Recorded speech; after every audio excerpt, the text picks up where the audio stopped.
ವಿಡಿಯೋದಲ್ಲಿ ನಾನು ನಿಮ್ಮ ಹತ್ರ ಲಾಂಗ್ ಡಿಸ್ಟೆನ್ಸ್ ರಿಲೇಶನ್ಶಿಪ್ ಅನ್ನುವ ಒಂದು ಟಾಪಿಕ್ ಬಗ್ಗೆ ಮಾತಾಡ್ತಾ ಬರ್ತೀನಿ. ಲಾಂಗ್ ಡಿಸ್ಟೆನ್ಸ್ ಅಂದರೆ ಏನು? ಈಗ ಇಂಟರ್ನೆಟ್ ಅನ್ನೋದು ತುಂಬ ಸುಲಭವಾಗ್ಬಿಟ್ಟಿದೆ. ಬೇರೆಯವ್ರ ಜೊತೆ ಕನೆಕ್ಟಿವಿಟಿ ಇಟ್ಕೊಳ್ಳೋದು. ನೀವು ಒಬ್ಬರ ಜೊತೆ ಮಾತಾಡಬೇಕು ಅಂದರೆ ಅವ್ರು ಬೇರೆ ದೇಶದಲ್ಲಿದ್ದರೂ ಕೂಡ ಅವ್ರನ್ನ ನೀವು ಇಂಟರ್ನೆಟ್ ಮುಖಾಂತರವಾಗಿ ಕನೆಕ್ಟ್ ಮಾಡ್ಕೋಬೋದು. ಇದರಿಂದ ರಿಲೇಶನ್ಶಿಪ್ಸ್ಗಳು ಬೆಳೀತಾ ಇದೆ, ಆದರೆ ಅಷ್ಟೇ ಕಾಂಪ್ಲಿಕೇಶನ್ಸ್ ಕೂಡ ಹೆಚ್ಚಾಗ್ತಾ ಇದೆ. ಇತ್ತೀಚೆಗೆ ಈ ಥರ ಕೇಸಸ್ ಜಾಸ್ತಿನೇ ಬರ್ತಾ ಇದೆ. ಏನೇನು ಪ್ರಾಬ್ಲಮ್ ಆಗುತ್ತೆ ಮತ್ತು ಯಾವ ಒಂದು ಭರವಸೆಯಲ್ಲಿರ್ತಾರೆ, ಆದರೆ ಒಂದು ಭ್ರಮಾಲೋಕದಲ್ಲೂ ಇರ್ತಾರೆ. ಅವ್ರು ಅಂದ್ಕೊಳ್ತಾರೆ ಇದೊಂದು ರಿಲೇಶನ್ಶಿಪ್, ನಾನು ಇವ್ರ ಜೊತೆ ಸೆಟಲ್ ಆಗ್ತೀನಿ ಅಂತ. ಆದರೆ ಅದು ಆಗಿರೋದಿಲ್ಲ. ಡಿಸ್ಟೆನ್ಸ್ಡ್ ರಿಲೇಶನ್ಶಿಪ್, ದೂರ ಇರ್ತೀರಾ ಆದರೆ ಒಂದು ಫ್ಯೂಚರ್ ಇದೆ ಅನ್ನುವ ಒಂದು ಆಸೆ ಇಟ್ಕೊಂಡಿರ್ತೀರ. ಇದ್ರ ಬಗ್ಗೆ ನಾನು ಮಾತಾಡ್ತಾ ಹೋಗ್ತೀನಿ, ಯಾಕೆಂದರೆ ಈ ಥರ ಹೆಚ್ಚು ಕೇಸಸ್ಗಳು ನನ್ನ ಹತ್ರ ಬರ್ತಾ ಇದೆ. ಪ್ರಾಬ್ಲಮ್ಸ್ ಇರುವ ಒಂದು ಕಪಲ್ ನೋಡ್ತಾ ಇದ್ದೀನಿ. ಕಪಲ್ ಅಂತ ಅಂದ್ಕೊಂಡಿರ್ತಾರೆ, ಆದರೆ ಅವ್ರ ಕಪಲ್ ಆಗಿರೋದಿಲ್ಲ. ಒಂಥರ ಒನ್ ಸೈಡೆಡ್ ರಿಲೇಶನ್ಶಿಪ್ ಅಂತ ಕೂಡ ಹೇಳ್ಬೋದು. ಇದ್ರ ಬಗ್ಗೆನೇ ನಾನು ಮಾತಾಡ್ತಾ ಹೋಗ್ತೀನಿ. ಅದಕ್ಕೆ ಮುಂಚೆ ಚಾನೆಲ್ನ ಸಬ್ಸ್ಕ್ರೈಬ್ ಮಾಡಿಲ್ಲ ಅಂದರೆ ದಯವಿಟ್ಟು ಸಬ್ಸ್ಕ್ರೈಬ್ ಮಾಡಿ. ಹಾಗೂ ನಿಮಗೇನಾದರೂ individual counselling, tarot reading session ಬೇಕಿದೆ ಅಂದರೆ ಡಿಸ್ಕ್ರಿಪ್ಷನ್ಲಿ ಕೊಟ್ಟಿರುವ ನಂಬರ್ಗೆ ಕಾಲ್ ಮಾಡಿ ಅಪಾಯಿಂಟ್ಮೆಂಟ್ನ ಪಡಿಬೇಕಾಗುತ್ತೆ. ಒಂದು ಫೋನ್ ಮುಖಾಂತರನಾದ್ರು ತೊಗೋಬಹುದು, ಅಥವಾ ನೀವು ಆಫೀಸ್ಗಾದರೂ ಬರ್ಬೋದು. ನಿಮಗೆ ಯಾವುದು ಅನುಕೂಲ ಅನಿಸುತ್ತೆ ನೋಡಿ. ಸೊ ಲಾಂಗ್ ಡಿಸ್ಟೆನ್ಸ್ ಅಂದರೆ ಏನು? ನೀವೊಬ್ಬ ವ್ಯಕ್ತಿಯನ್ನು ಕಾಂಟ್ಯಾಕ್ಟ್ ಮಾಡಿರ್ತೀರ. ಅವ್ರೇನು ಹೇಳಿರ್ತಾರೆ ಅಂದರೆ, ನಾನು ನಿನ್ನನ್ನು ಮೀಟ್ ಮಾಡ್ತೀನಿ, ಅಥವಾ ನಮ್ಮ ಫ್ಯೂಚರ್ ಹೀಗಿರುತ್ತೆ, ಅಥವಾ ನಾನು ನಿನ್ನ ಮದುವೆ ಆಗ್ತೀನಿ, ಅಥವಾ ನಮ್ಮ ಫ್ರೆಂಡ್ಶಿಪ್ ಹೀಗೆ ಯಾವಾಗಲೂ ಇರುತ್ತೆ ಅಂತ. ಆದರೆ ನೀವು ಇನಿಷಿಯಲಿ ಅವರು ಮತ್ತು ನೀವಿಬ್ಬರು ಕೂಡ ಒಂದು ಒಳ್ಳೆಯ ಬಾಂಡಿಂಗ್ನಲ್ಲಿ ಇರ್ತೀರ. ಯಾಕಂದರೆ ಮೇ ಬಿ ಒಂದು ಇಂಪ್ರೆಷನ್ ಸೆಟ್ ಆಗಿರ್ಬೋದು, ಅವ್ರು ಇಷ್ಟಪಡ್ತಾ ಇದ್ದಾರೆ ಅಂತ ನಿಮ್ಗೆ ಅನಿಸಿರ್ಬೋದು, ಅಥವಾ ಅವ್ರ ಪ್ರೊಫೈಲೇ ಅದ್ಭುತವಾಗಿರ್ಬೋದು. ಒಬ್ಬೊಬ್ರು ಪ್ರೊಫೈಲ್ ಅಷ್ಟು ಚೆನ್ನಾಗಿರುತ್ತೆ, ಅವ್ರು ಅಷ್ಟು ಸಾಧನೆ ಮಾಡಿರ್ತಾರೆ, ಅವ್ರ ಕರಿಯರ್ ಲೈಫ್ ಚೆನ್ನಾಗಿರುತ್ತೆ, ಅದನ್ನೆಲ್ಲ ಅವರು ಶೋಕೇಸ್ ಮಾಡಿರ್ತಾರೆ. ಮೇ ಬಿ ಫೇಸ್ಬುಕ್ನಲ್ಲಿ, ಇನ್ಸ್ಟಾಗ್ರಾಮ್ನಲ್ಲಿ. ಅವರ ಪ್ರೆಸೆಂಟೇಷನ್ ಹಂಗಿರೋದ್ರಿಂದ ನೀವು ಅದಕ್ಕೆ ಮಾರು ಹೋಗ್ತೀರಾ. ಅವ್ರ ಜೊತೆ ನನ್ನ ಲೈಫ್ ಇದೆ ಅನ್ನುವಂಥ ಆಸೆ ಇಟ್ಕೊಂಡಿರ್ತೀರ. ಆದರೆ ನೀವು ಏನನ್ನು ಫಸ್ಟ್ ಒಬ್ಸರ್ವ್ ಮಾಡಬೇಕಾಗತ್ತೆ ಅಂದರೆ, ಅವ್ರು ಎಷ್ಟು ಇನ್ವೆಸ್ಟೆಡ್ ಆಗಿದ್ದಾರೆ ರಿಲೇಷನ್ಶಿಪ್ನಲ್ಲಿ ಅಂತ. ನಿಮ್ಮನ್ನೊಬ್ರು ಇಷ್ಟಪಡ್ತಾ ಇದ್ದಾರೆ ಅಂದರೆ, ಅವ್ರಿಗೆ ನೀವು ಬೇಕೇ ಬೇಕು ಅಂದರೆ ಡಿಸ್ಟೆನ್ಸ್ ಅನ್ನೋದು ಮ್ಯಾಟರ್ ಆಗೋದೇ ಇಲ್ಲ. ಅವ್ರು ನಿಮ್ಮನ್ನ ಮೀಟ್ ಮಾಡೋಕ್ಕೆ ಎಲ್ಲ ಪ್ರಯತ್ನನೂ ಪಡ್ತಾರೆ. ಈಗ ಎಷ್ಟೇ ಟೆಕ್ನಾಲಜಿ ಅಪ್ಗ್ರೇಡ್ ಆಗಿದ್ರೂ ಕೂಡ ಕೊನೆಯ ಒಂದು ಮ್ಯಾಟರ್ ಏನಾಗುತ್ತೆ ಅಂದರೆ, ನೀವು ಮತ್ತು ಇನ್ನೊಬ್ಬ ವ್ಯಕ್ತಿ ಎಷ್ಟು ಹತ್ತಿರವಾಗಿ ಫಿಸಿಕಲ್ ಆಗಿದ್ದೀರಾ ಜೊತೆಲಿ ಅನ್ನೋದು ಮ್ಯಾಟರ್ ಆಗುತ್ತೆ. ಮೀಟ್ ಆಗ್ತಾ ಇದ್ದೀರಾ, ಮಾತು ಎದುರು ಬದ್ರು ನಡೀತಿದೆಯಾ? Because online is online. Offline ರಿಲೇಷನ್ಶಿಪ್ಗೆ ಇರುವಂಥ ಬೆಲೆ ಆನ್ಲೈನ್ಗೆ ಅಷ್ಟು ಇರೋದಿಲ್ಲ. ಅದು ಫೇಡ್ ಆಗುತ್ತೆ. ಯಾಕೆಂದರೆ ಆನ್ಲೈನಲ್ಲಿ ಆಪ್ಷನ್ಸ್ ಜಾಸ್ತಿ ಇರುತ್ತೆ. ನೀವಿಲ್ಲ ಅಂದರೆ ಇನ್ನೊಬ್ರ ಹತ್ರನೂ ಅವರು ಚಾಟ್ ಮಾಡ್ತಿರ್ತಾರೆ, ಮಾತಾಡ್ತಾ ಇರ್ತಾರೆ. ಸೊ ಅವ್ರು ಎಷ್ಟು ಇನ್ವೆಸ್ಟೆಡ್ ಆಗಿದ್ದಾರೆ ಅನ್ನೋದು ಅವರ ಒಂದು ಎಫರ್ಟ್ಸ್ ಮೇಲೆ ಹೋಗುತ್ತೆ. ಸೊ ಇನಿಷಿಯಲಿ ನೀವಿಬ್ಬರು ಯಾವ ರೀತಿಯಾದ ಎಫರ್ಟ್ಸ್ ಹಾಕ್ತಾ ಇದ್ದೀರಾ, ಇಬ್ಬರು ಮೀಟ್ ಮಾಡ್ತಾ ಇದ್ದೀರಾ, ಇಬ್ಬರು ಒಂದು ಟೈಮ್ ಟೇಬಲ್ ಅಂತ ಇಟ್ಕೊಂಡಿದ್ದೀರಾ ಮಾತಾಡೋದಕ್ಕೆ. ಒಂದೊಂದ್ಸಲ ದೂರ ಇರೋದ್ರಿಂದ ಹೇಳಿದ್ನಲ್ಲ, ಬೇರೆ ಬೇರೆ ದೇಶದಲ್ಲಿ ಇರ್ತೀರಾ, ಮಾತಾಡೋಕ್ಕೆ ಕಷ್ಟ ಆಗುತ್ತೆ. ಆದರೆ ನೀವು ಮತ್ತು ನಿಮ್ಮ ಪಾರ್ಟ್ನರ್, ಅಥವಾ ನೀವು ಒಬ್ಬ ವ್ಯಕ್ತಿಯನ್ನು ಇಷ್ಟಪಡ್ತಾ ಇದ್ದೀರಾ ಅಂದರೆ ಅವರು ಎಷ್ಟು ಟೈಮ್ ನಮ್ಗೆ ಕೊಡ್ತಾ ಇದ್ದಾರೆ, ಅಥವಾ ನಿಮಗೆ ಬೇಜಾರಾಗಿದೆ ಅಂತ ಅವ್ರಿಗೆ ಅರ್ಥ ಆಗಿದೆ ಅಂದರೆ ಅದನ್ನು ಅವ್ರು ಎಕ್ಸ್ಪ್ಲೇನ್ ಹೇಗೆ ಮಾಡ್ತಾ ಇದ್ದಾರೆ, ಇದೆಲ್ಲ ಮ್ಯಾಟರ್ ಆಗುತ್ತೆ.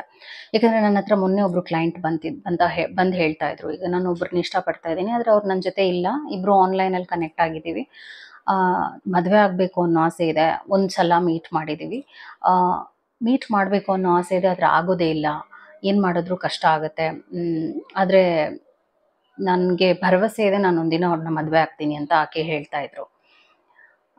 ಬಟ್ ನಿಮ್ಗೆ ಇವ್ರು ಎಷ್ಟು ದಿನದಿಂದ ಗೊತ್ತಿದೆ ಅಂದರೆ, ಅವರು ನನಗೆ 1 ವರ್ಷದಿಂದ ಗೊತ್ತಿದೆ ಅಂತ ಹೇಳಿದ್ರು. 1 ವರ್ಷದಲ್ಲಿ 1 ಸಲ ಮೀಟ್ ಆಗಿದೆ.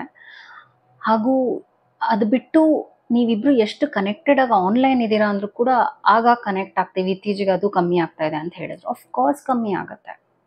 ಏಕೆಂದರೆ ಒಂದು ರಿಲೇಷನ್ಶಿಪ್ ಅನ್ನೋದು ಒನ್ ಸೈಡೆಡ್ ಯಾವಾಗ ಆಗುತ್ತೆ ಅಂದರೆ, ನೀವು ಜಾಸ್ತಿ ಎಫರ್ಟ್ಸ್ ಹಾಕ್ತಾ ಇದ್ದೀರಾ ಅಂದಾಗ, ಇನ್ನೊಬ್ಬರು ವ್ಯಕ್ತಿ ಎಫರ್ಟ್ಸ್ ಹಾಕ್ತಾ ಇಲ್ಲ ಅಂದಾಗ ಅದು ಒನ್ ಸೈಡೆಡ್ ಕನೆಕ್ಷನ್ ಆಗುತ್ತೆ. ಸ್ಪೆಷಲಿ ಅದು ಒಂದು ಲಾಂಗ್ ಡಿಸ್ಟೆನ್ಸ್ ರಿಲೇಷನ್ಶಿಪ್ ಆಗಿದೆ ಅಂದರೆ, ಅವ್ರು ನಿಮ್ಮನ್ನ ಮೀಟ್ ಮಾಡೋದೇ ಕಮ್ಮಿ ಆಗಿದೆ ಅಂದಾಗ, ನೀವು ಅವ್ರಿಗೆ ಏನಕ್ಕೆ ಬೇಕು ಅನ್ನೋದನ್ನೆಲ್ಲ ಕ್ವೆಶನ್ ಮಾಡ್ಕೋಬೇಕಾಗತ್ತೆ. ನಾನು ನಿಮಗೆ ರೀಸನ್ಸ್ನು ಕೊಡ್ತೀನಿ, ನಿಮಗೆ ಯಾಕೆ ಆ ವ್ಯಕ್ತಿ ಬೇಕು ಅನ್ನುವಂಥ ಯೋಚನೆ ಬರುತ್ತೆ. ನಿಮಗೆ ಗೊತ್ತಿರುತ್ತೆ ಇವ್ರು ನಿಮ್ಮನ್ನ ಕರೆಕ್ಟಾಗಿ ಟ್ರೀಟ್ ಮಾಡ್ತಾ ಇಲ್ಲ ಅಂತ, ಆದರೂ ನಿಮ್ಗೆ ಯಾಕೆ ಅವ್ರು ಬೇಕು ಅನಿಸುತ್ತೆ. ಪಾಯಿಂಟ್ ನಂಬರ್ 1 ಏನಾಗುತ್ತೆ ಅಂದರೆ, ನಿಮ್ಮ ದೃಷ್ಟಿಕೋನದಲ್ಲಿ ನಾನು ಹೇಳ್ತಾ ಇದ್ದೀನಿ, ಒಂದು ಇಂಪ್ರೆಷನ್ ಆಗಿದೆ ನಿಮ್ಗೆ, ಅವರು ತುಂಬ ವಿದ್ಯಾವಂತರಾಗಿರ್ಬೋದು, ಅವರ ನೋಡೋಕ್ಕೆ ಚೆನ್ನಾಗಿರ್ಬೋದು, ಅಥವಾ ಅವರು ಮೇ ಬಿ ಫೈನಾನ್ಷಿಯಲಿ ತುಂಬ ಚೆನ್ನಾಗಿದೆ ಅಂತ ಅವ್ರು ನಿಮ್ಗೆ ಹೇಳ್ಕೊಂಡಿರಬಹುದು. ನಾನು ತುಂಬ ಸಂಪಾದನೆ ಮಾಡ್ತೀನಿ ಅಂತ ಹೇಳ್ಕೊಂಡಿರ್ಬೋದು, ಒಳ್ಳೆ ಕೆಲಸದಲ್ಲಿರ್ಬೋದು. ಅದರಿಂದ ನಿಮ್ಗೆ ಅವ್ರ ಜೊತೆ ಒಂದಲ್ಲ ಒಂದಿನ ಫ್ಯೂಚರ್ ಚೆನ್ನಾಗಿರುತ್ತಲ್ಲ, ಸೊ ನಾನು ಕಾಯಕ್ಕೆ ರೆಡಿ ಇದ್ದೀನಿ ಅನ್ನುವಂಥ ಒಂದು ಒಂದು ಯೋಚನೆಯಲ್ಲಿ ಇರ್ತೀರ. ಸೊ ಅದೊಂದು ಪಾಯಿಂಟ್ ಆಗಿರುತ್ತೆ, ನೀವು ಯಾಕೆ ಅವ್ರು ಬೇಕು ಅನ್ನೋ ಆಸೆ ಇಟ್ಕೊಂಡಿರ್ತೀರ ಅಂತ. ಮತ್ತು ಇನಿಷಿಯಲಿ ನೀವು ಅವ್ರನ್ನ ಕಾಂಟ್ಯಾಕ್ಟ್ ಮಾಡಿದಾಗ ತುಂಬ ಚೆನ್ನಾಗಿರುತ್ತೆ, ಬಿಕಾಸ್ ಅದನ್ನು ನಾವು ಹನಿಮೂನ್ ಫೇಸ್ ಅಂತ ಹೇಳ್ತೀವಿ. ಹನಿಮೂನ್ ಫೇಸ್ ಅಂದರೆ ಎಲ್ಲ ಬಟರಿ ಫ್ಲವರಿ ಆಗಿ ಸ್ವೀಟ್ ಆಗಿರುತ್ತೆ, ನೀವು ಅದನ್ನು ಇಷ್ಟಪಡ್ತಾ ಹೋಗ್ತೀರಾ. ಅವಾಗ ಏನಾಗುತ್ತೆ ಅಂದರೆ ನೀವು ಆ ಒಂದು ಇಷ್ಟವನ್ನು ಒಂದು ಒಂದು ಒಂದು ಅಟ್ಯಾಚ್ಮೆಂಟ್ನ ಬೆಳೆಸ್ಕೊಂಡ್ಬಿಡ್ತೀರಾ. ಆ ಇಷ್ಟಕ್ಕೆ ಒಂದು ಅಟ್ಯಾಚ್ಮೆಂಟ್ನ ಬೆಳೆಸ್ಕೊಳ್ತೀರಾ. ಹೋಗ್ತಾ ಹೋಗ್ತಾ ಏನಾಗುತ್ತೆ ಅಂದರೆ ಅವರು ನಿಮ್ಮನ್ನು ಕಾಂಟ್ಯಾಕ್ಟ್ ಕಮ್ಮಿ ಮಾಡ್ತಾ ಇದ್ರು ಕೂಡ, ಮೆಸೇಜ್ ಕಮ್ಮಿ ಮಾಡ್ತಾ ಇದ್ರು ಕೂಡ, ಅವ್ರು ಬೇಕೇ ಬೇಕು ಅನ್ನುವಂಥ ಒಂದು ಆಸೆ ಜಾಸ್ತಿ ಆಗುತ್ತೆ. ಯಾಕೆಂದರೆ ನೀವು ಆ ಒಂದು ಫ್ಲೇವರ್ನ ಎಕ್ಸ್ಪೀರಿಯೆನ್ಸ್ ಮಾಡಿದ್ದೀರಾ ಆ ರಿಲೇಷನ್ಶಿಪ್ನಲ್ಲಿ, ಆ ಒಂದು ಹನಿಮೂನ್ ಎನರ್ಜಿನ ಎಕ್ಸ್ಪೀರಿಯೆನ್ಸ್ ಮಾಡಿರೋದ್ರಿಂದ. ಅಂದರೆ ಅವರು ನಿಮ್ಮನ್ನು ತುಂಬ ಸ್ವೀಟಾಗಿ ಟ್ರೀಟ್ ಮಾಡಿರ್ಬೋದು, ನಿಮ್ಮ ಜೊತೆ ತುಂಬ ಚೆನ್ನಾಗಿ ಮಾತಾಡಿರ್ಬಹುದು, ಅಥವಾ ನಾನು ಆಗಲೇ ಹೇಳಿದಾಗೆ ನೀವು ಅವರ ಒಂದು ಫಿಸಿಕಲ್ ಅಪಿಯರೆನ್ಸಿಗೆ ಮಾರು ಹೋಗಿರ್ಬೋದು. ಆ ಕಾರಣಕ್ಕೂ ಕೂಡ ನಿಮ್ಗೆ ಅವ್ರು ಬೇಕು ಅನಿಸುತ್ತೆ, ಬಿಕಾಸ್ ಅವರ ಒಂದು ಬೆಸ್ಟ್ನ ನೀವು ನೋಡಿದ್ದೀರಾ. ಆ ಬೆಸ್ಟ್ ನನಗೆ ಒಂದಲ್ಲ ಒಂದಿನ ಸಿಕ್ಕೇ ಸಿಗುತ್ತೆ, ಪರಿಪೂರ್ಣವಾಗಿ ಸಿಗುತ್ತೆ, ನಾನು ಯಾಕೆ ಬಿಡಬೇಕು ಅನ್ನುವಂಥ ಒಂದು ಯೋಚನೆ ನಿಮಗೆ ಬರುತ್ತೆ. ಇನ್ನು ಒಂದು ಯೋಚನೆ ಏನಾಗುತ್ತೆ ಅಂದರೆ, ಇದನ್ನು ನಾವೇನು ಹೇಳ್ತೀವಿ ಇನ್ವೆಸ್ಟ್ಮೆಂಟ್ ಸೈಕಾಲಜಿ ಅಂತ. ಇನ್ವೆಸ್ಟ್ಮೆಂಟ್ ಸೈಕಾಲಜಿ ಅಂದರೆ ನಾವೊಂದು ಮಟ್ಟಕ್ಕೆ ಒಂದು ತಿಂಗಳು 2 ತಿಂಗಳು ಒಂದು ರಿಲೇಷನ್ಶಿಪ್ನಲ್ಲಿ ನಮ್ಮ ಟೈಮ್ನ ಇನ್ವೆಸ್ಟ್ ಮಾಡಿದ್ದೀವಿ ಅಂದರೆ ನಮ್ಗೆ ಅವ್ರು ಬೇಕು ಅನ್ನುವಂಥ ಒಂದು ಹ್ಯಾಬಿಟ್, ಅಭ್ಯಾಸಕ್ಕೆ ಒಳಗಾಗ್ತೀವಿ. ಅವ್ರು ನಮಗೆ ಬೇಕೇ ಬೇಕು ಅನ್ನುವಂಥ ಒಂದು ಅಭ್ಯಾಸ. ಸೊ ಇದೇ ನಿಮಗೆ ಅನಿಸುತ್ತೆ, ನಾನು ಇಷ್ಟೆಲ್ಲ ದಿನ ಇವ್ರಿಗೆ ಇನ್ವೆಸ್ಟ್ ಮಾಡಿದ್ದೀನಿ, ಇಷ್ಟೆಲ್ಲ ದಿನ ನಾನು ಇವ್ರ ಜೊತೆ ಮಾತಾಡಿದ್ದೀನಿ, ಸೊ ನನಗೆ ಇವ್ರು ಬೇಕೇ ಬೇಕು, ಯಾಕೆ ನಾನು ಟೈಮ್ನ ವೇಸ್ಟ್ ಮಾಡಿದ್ದೀನಿ, ಅದು ವೇಸ್ಟ್ ಆದಂಗೆ ಆಗೋಗುತ್ತೆ. ಅದನ್ನು ನೀವು ಪ್ರೂವ್ ಮಾಡ್ಕೊಳ್ಳೋದಕ್ಕೆ ಇನ್ನು ನೀವು ಈಗ ಶೇರ್ಸ್ಗೆ ಹೆಂಗೆ ಒಂಚೂರು ಲಾಸ್ ಆಗ್ತಿದ್ರು ಕೂಡ ನಾನು ಇನ್ವೆಸ್ಟ್ ಮಾಡ್ತಾ ಇದ್ದೀನಿ ಅಂತ ಲಾಸ್ ಆಗ್ತಾ ಇರೋ ಶೇರ್ ಮೇಲೆ ಇನ್ವೆಸ್ಟ್ ಮಾಡ್ತಾ ಹೋಗ್ತಾರೆ ಎಷ್ಟೋ ಜನ. ಯಾಕಂದರೆ ಅವ್ರಿಗೇನೋ ಒಂದು ಆಸೆ ಇರುತ್ತೆ, ಒಂದಲ್ಲ ಒಂದಿನ ನನಗೆ ಟ್ರಿಬಲ್ ಆಗಿ ಬರುತ್ತೆ ವಾಪಸ್ಸು ಅಂತ. ಹಾಗೆ ನೀವು ಅಂದ್ಕೊಳ್ತೀರಾ, ಒಂದಲ್ಲ ಒಂದಿನ ಇದು ನಂಗೆ ಟ್ರಿಬಲ್ ಆಗಿ ಈ ರಿಲೇಷನ್ಶಿಪ್ ಸಿಗುತ್ತೆ, ನಾನು ಕಾಯೋದ್ರಲ್ಲಿ ಏನೂ ತಪ್ಪಿಲ್ಲ ಅಂತ ಯೋಚನೆ ಮಾಡ್ತೀರಾ. ಸೊ ಇದೆಲ್ಲ ನಿಮ್ಮ ಕಡೆಯ ಕಾರಣಗಳಾಗಿದೆ, ಯಾಕೆ ನಿಮಗೆ ಅವ್ರು ಬೇಕು ಅನ್ನುವಂಥ ಆಸೆ. ಮತ್ತು ವೀಕ್ ಮೆಂಟ್ಯಾಲಿಟಿ ಇದ್ದರೂ ಕೂಡ, ನನಗೆ ಆಪ್ಷನ್ಸೇ ಇಲ್ಲ, ನನಗೆ ಮದುವೆನೇ ಆಗಲ್ಲ, ಇವರು ನನ್ನನ್ನು ಚೆನ್ನಾಗಿ ನೋಡ್ಕೊಳ್ತಾರೆ, ಸೊ ಆ ಥರ ಒಂದು ಭ್ರಮ ಲೋಕಕ್ಕೆ ಹೋಗಿದ್ರು ಕೂಡ ನಿಮ್ಗೆ ಅವ್ರು ಬೇಕು ಅನ್ನೋ ಹಠ ಇನ್ನೂ ಹೆಚ್ಚಾಗ್ತಾ ಹೋಗುತ್ತೆ. ಈಗ ಅವ್ರ ಪರ್ಸೆಪ್ಷನಲ್ಲಿ ನೋಡೋಣ, ಅವ್ರು ಯಾಕೆ ಹೀಗೆ ಮಾಡ್ತಾರೆ ನಿಮಗೆ, ಅವ್ರು ಯಾಕೆ ನಿಮ್ಮನ್ನು ಒಂದು ಇಕ್ಕಟ್ಟಿನ ಪರಿಸ್ಥಿತಿಗೆ ಸಿಕ್ಕಾಕ್ಸಿದ್ದಾರೆ. ಅವ್ರು ನಿಮ್ಮನ್ನ ಜಾಸ್ತಿ ಮೀಟ್ ಮಾಡ್ತಾ ಇಲ್ಲ, ಅಥವಾ ಅವ್ರು ನಿಮ್ಮನ್ನು ಅವರ ಫ್ಯೂಚರ್ನಲ್ಲಿ ನೋಡ್ತೀನಿ ಅಂತ ಹೇಳ್ತಾ ಇದ್ದಾರೆ, ಆದರೆ ಕಂಪ್ಲೀಟಾಗಿ ಪ್ರಾಕ್ಟಿಕಲ್ಲಾಗಿ ನೀವು ಅವ್ರ ಲೈಫ್ನಲ್ಲಿ ಇಲ್ಲ. ಅವ್ರು ಯಾಕೆ ಹೀಗೆ ವರ್ತಿಸ್ತಾ ಇದ್ದಾರೆ ಅಂತ ಕೂಡ ಹೇಳ್ತೀನಿ, according to psychology of course. ಒಂದು, ನಿಮ್ಮನ್ನು ಅವರು ಸೀಕ್ರೆಟ್ ಲೈಫಾಗಿ ನೋಡ್ತಿರ್ತಾರೆ. ಸೀಕ್ರೆಟ್ ಅಂದರೆ ಮೇ ಬಿ ಈ ವ್ಯಕ್ತಿಗೆ ಒಂದು ಲೈಫ್ ಆಗಲೇ ಇದೆ, ಅವರು ಮೇ ಬಿ ಒಂದು ರಿಲೇಷನ್ಶಿಪ್ನಲ್ಲಿರ್ಬೋದು, ಅಥವಾ ಅವ್ರ ಮದುವೆ ಕೂಡ ಆಗಿರ್ಬೋದು, ಅದು ನಿಮಗೆ ಗೊತ್ತೇ ಇರೋದಿಲ್ಲ. ಸೊ ಅವರು ಅದನ್ನು ಬಿಟ್ಕೊಡೋಕೆ ರೆಡಿ ಇರೋದಿಲ್ಲ, ಬೇಸಿಕ್ಲಿ ಆ ಒಂದು ವಿಚಾರವನ್ನು ಬಿಟ್ಕೊಡೋಕೆ ರೆಡಿ ಇರೋದಿಲ್ಲ. ಆದರೆ ನೀವು ಅವ್ರಿಗೆ ಬೇಕು ಅನ್ನುವ ಆಸೆ ಇರೋದ್ರಿಂದ ಅವರು ನಿಮ್ಮನ್ನು ಭೇಟಿ ಮಾಡೋದು, ಮೀಟ್ ಮಾಡೋದು, ಅಥವಾ ಆ್ಯಸ್ ಐ ಟೋಲ್ಡ್ ಚಾಟ್ ಮಾಡೋದು, ಕಾಲ್ ಮಾಡೋದೆಲ್ಲ ಕಮ್ಮಿ ಇಟ್ಕೊಳ್ತಾರೆ. ಅವ್ರು ನಿಮ್ಮನ್ನು ಕಾಂಟ್ಯಾಕ್ಟ್ ಮಾಡಿದಾಗ ತುಂಬ ಬೆಸ್ಟ್ ಆಗಿರುತ್ತೆ, ಅವ್ರು 100% ಕೊಡ್ತಾರೆ. ಯಾಕೆಂದರೆ ನಾನು ಆಗಲೇ ಹೇಳಿದಾಗೆ ಆ ಒಂದು ಹನಿ ಇದೆಯಲ್ಲ, ಆ ಒಂದು ಜೇನಿನ ಸವಿಯನ್ನು ನಿಮಗೆ ಕೊಡೋಕ್ಕೆ ಅವರು ಒಂದು ಸಲ ರೆಡಿ ಇರ್ತಾರೆ, ಪ್ರತಿ ಸಲ ರೆಡಿ ಇರೋದಿಲ್ಲ. ಮೇ ಬಿ ಅವರ ಸ್ವೀಟ್ ವಾಯ್ಸ್, ಸ್ವೀಟ್ ಮಾತು, ಸ್ವೀಟ್ ಜೆಸ್ಚರ್ಸ್ ಏನೇ ಆಗಿರಲಿ, ನೀವು ಅದಕ್ಕೆ ಅಟ್ರ್ಯಾಕ್ಟ್ ಆಗ್ತೀರಾ ಅಂತ ಅವ್ರಿಗೆ ಗೊತ್ತಾಗಿದ ತಕ್ಷಣ ಅಷ್ಟನ್ನೇ ಒಂದು ಲಿಮಿಟೆಡ್ ಆಗಿ ಕೊಡ್ತಾ ಇದ್ದಾರೆ. ಅಂದರೆ ಅವರಲ್ಲಿ ನಿಮ್ಮ ಲೈಫ್ನಲ್ಲಿ, ಅವರ ಲೈಫ್ನಲ್ಲಿ ನೀವು ಒಂದು ದೊಡ್ಡ ಪ್ರಯಾರಿಟಿನೇ ಆಗಿಲ್ಲ ಅಂತ ಪ್ರಾಕ್ಟಿಕಲಿ ನೀವು ಇದನ್ನು ಅರ್ಥ ಮಾಡ್ಕೋಬೇಕಾಗತ್ತೆ. ಅವರೊಂದು ಆಪ್ಷನ್ ಆಗಿ ಇಟ್ಕೊಂಡಿದ್ದಾರೆ, this person may have a secret life, ಅದು ನಿಮ್ಮ ಹತ್ರ ಅವ್ರು ಹೇಳ್ಕೊಂಡೇ ಇಲ್ಲ, ಅಥವಾ ನೀವೇ ಅವ್ರ ಸೀಕ್ರೆಟ್ ಆಗಿರ್ಬೋದು. ಅವರ ಫ್ಯಾಮ್ಲಿ ಲೈಫ್ನ ಅವರು ಸೆಪ್ರೇಟಾಗಿ ಇಟ್ಕೊಂಡು ನಿಮ್ಮನ್ನು ಸೈಡ್ನಲ್ಲಿ ಎಕ್ಸ್ಪೀರಿಯನ್ಸ್ ಮಾಡ್ತಾ ಇರ್ತಾರೆ. ಅದು ಒಂದು ರೀಸನ್ ಆಗಿರುತ್ತೆ.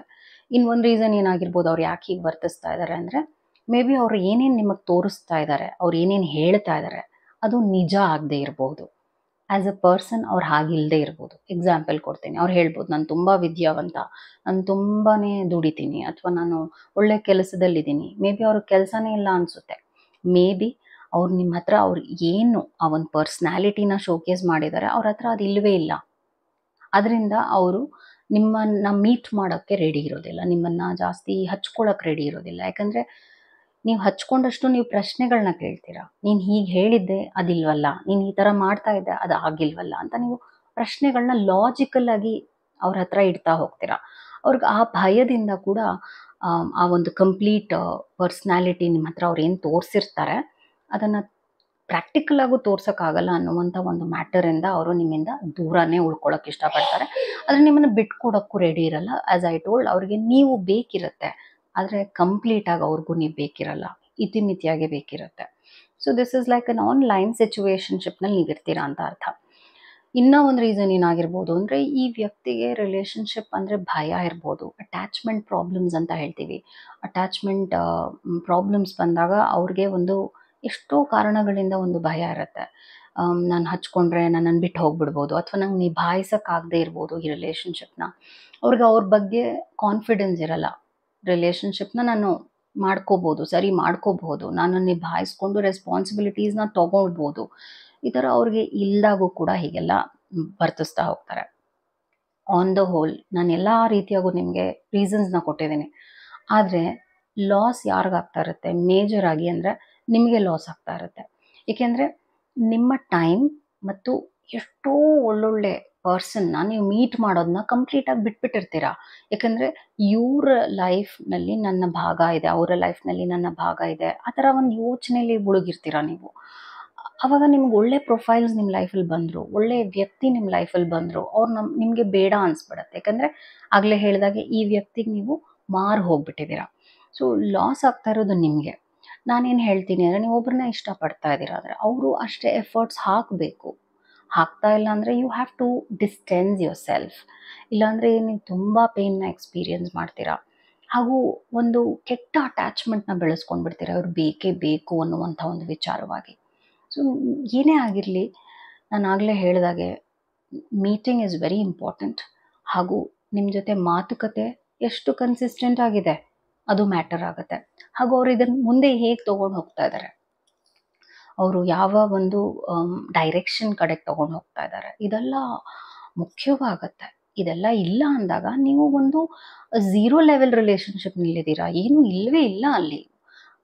ಒಂದು ರೀತಿಯಾದ ಕತ್ತಲಿನಲ್ಲಿ ಕಳೆದೋಗಿರುವ ಒಂದು ಫೀಲ್ ನಿಮಗೆ ಬರ್ತಾ ಇರುತ್ತೆ. ಸೊ ಈ ಥರ ಒಂದು ನರಕ ಯಾತನೆನ ನೀವು ಅನುಭವಿಸುವ ಅವಶ್ಯಕತೆ ಇಲ್ಲ.